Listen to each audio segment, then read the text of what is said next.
বিজয় দিবসকে ঘিরে দেশের রাজনৈতিক বিশৃঙ্খলা কিংবা নিরাপত্তা সংক্রান্ত কোনো হুমকি নেই বলে জানিয়েছেন স্বরাষ্ট্র উপদেষ্টা জাহাঙ্গীর আলম চৌধুরী। সকালে বিজয় দিবস উদযাপন উপলক্ষে সচিবালয়ে আইনশৃঙ্খলা বিষয়ক সভা শেষে একথা জানান তিনি।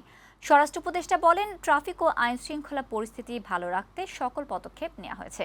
নিয়ন্ত্রণ কিভাবে করা হবে সে বিষয়ে আলোচনা হয়েছে। সবাই যেন সরকার নির্ধারিত পতাকার রং ও মাপ মেনে চলে সেই নির্দেশনাও দেওয়া হয়েছে।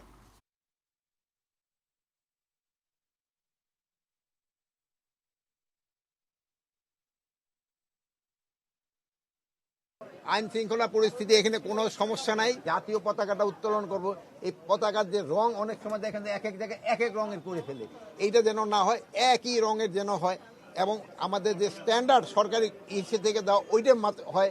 তারপরে যে আমাদের আলোকসজ্জাটা এটা যেন খুব ভালোভাবে আলোকসজ্জা হয়, এই এই এই ব্যাপারেও আলোচনা হয়েছে।